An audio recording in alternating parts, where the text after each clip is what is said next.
El próximo domingo tendrá lugar el balotaje entre Sergio Massa y Javier Milei para definir quién será el nuevo presidente. En apariencia, nuevamente, aparece la democracia, el voto, como el instrumento sagrado para definir nuestra suerte por los próximos 4 años.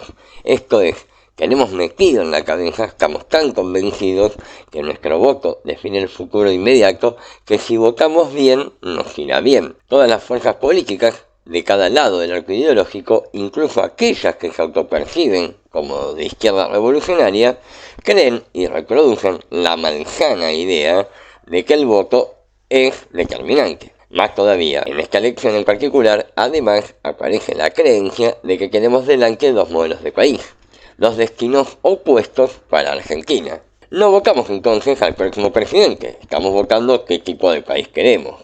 Bien, todo aquello es falso, es apenas una apariencia, una prueba del atraso en la subjetividad de la clase obrera y por lo tanto también de sus organizaciones, expresando de alguna manera la debilidad política que hoy porta la clase obrera. En verdad, ninguna combinación de votos ni el triunfo de uno u otro candidato define absolutamente nada.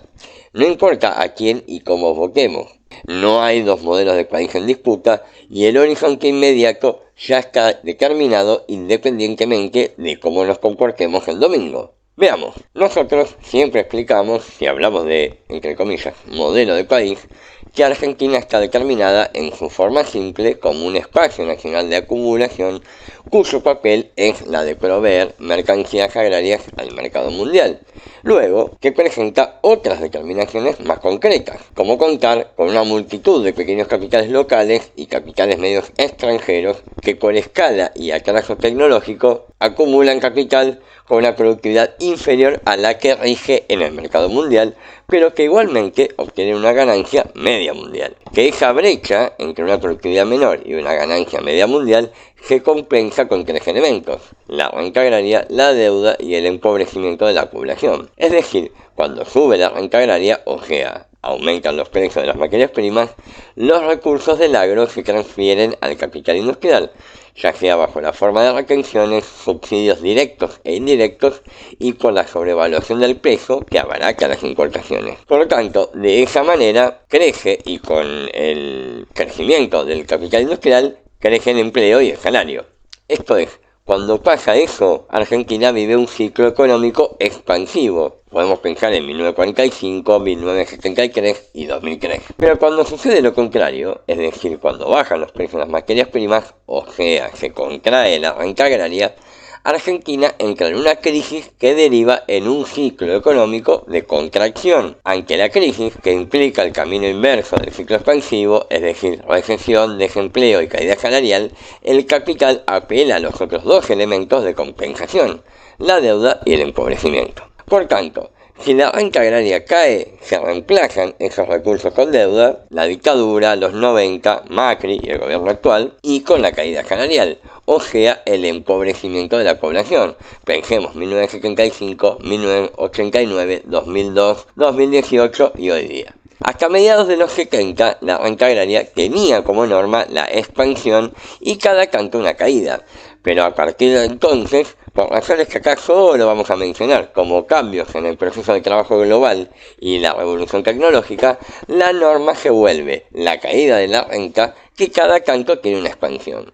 En suma, que Argentina, hace 50 años, vive un proceso general de contracción de la renta agraria, por ende de contracción de la estructura productiva en general, y por ello vemos que a partir de la década del 80 crecen exponencialmente el endeudamiento y la pobreza. De esta manera, la pregunta obligada en este momento es: ¿en qué fase nos encontramos en la actualidad? ¿Es una expansiva o de contracción?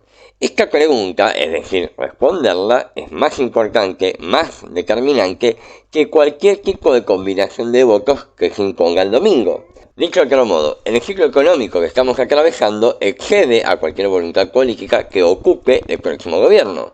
Más aún, si ese nuevo gobierno no es capaz de personificar la necesidad del ciclo ciclo actual del que se inicia estará condenado al fracaso prematuro.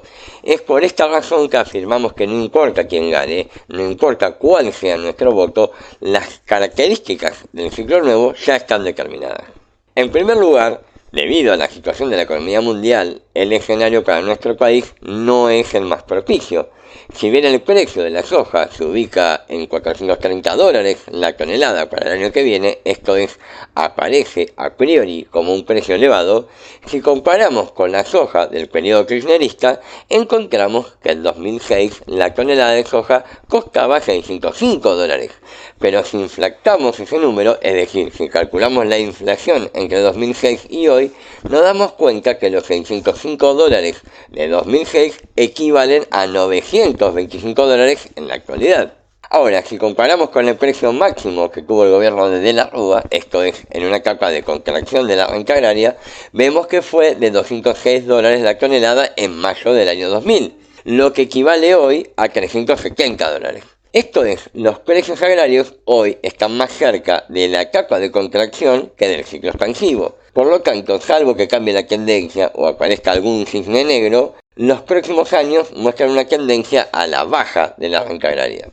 Segundo, Argentina acumula una situación explosiva donde agotó todos los instrumentos para evadir la resolución de la crisis, o sea, el ajuste de shock. Como ya pasó otras veces, dada la contracción de la renta, es decir, de ajuste, de liquidación de pequeños capitales, de caída salarial, de licuación del gasto público y deuda como parte de una depuración para sentar las bases del próximo ciclo expansivo. Esto implica que gane quien gane, en lo inmediato, vamos a una licuación de gastos, salarios y deuda como parte de lo que siempre sucede en los cambios de ciclo, el tránsito del precio sobrevaluado al precio subvaluado, mediado por un ajuste de shock que tomará la forma de una devaluación brusca, pensemos en el Rodrigazo en 1975 o Dual de 2002, o también puede ser una hiperinflación, como en 1939.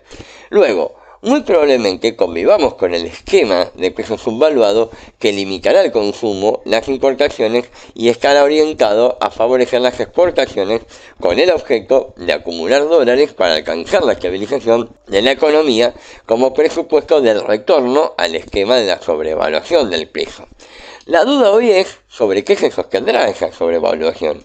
Si la renta agraria no levanta, si Vaca Muerta o la renta minera por el litio resultan insuficientes, todo indica que hacia 2025, previa reestructuración, volveremos a endeudarnos en el mercado internacional. Pero entonces el esquema del precio sobrevaluado, que abarata las importaciones y favorece al capital industrial, puede que tenga por función liquidar a los pequeños capitales locales ineficientes, como en la dictadura, como en el menemismo, y permitir una, entre comillas, renovación de planta industrial para los capitales medios de origen extranjero, también como pasó en la dictadura y en los 90. En síntesis, sobre la base de un empobrecimiento general, de licuación del gasto público, de liquidación de capitales ineficientes, o lo que es igual, luego de una nueva etapa de concentración y centralización del capital, el ciclo nuevo de contracción habrá cumplido su función y sentado las bases para el retorno de otro ciclo de expansión que no hará más que repetir el mismo circuito en el que este país se mueve hace medio siglo,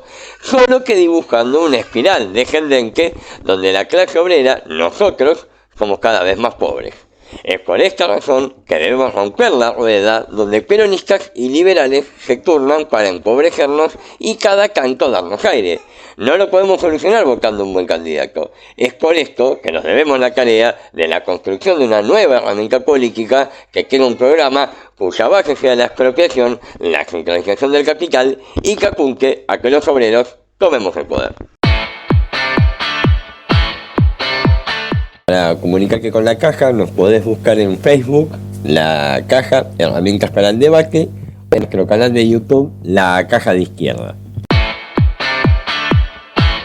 Si te gustó la columna o el contenido del canal, dale like, suscríbete y activa la campanita para que te lleguen las notificaciones.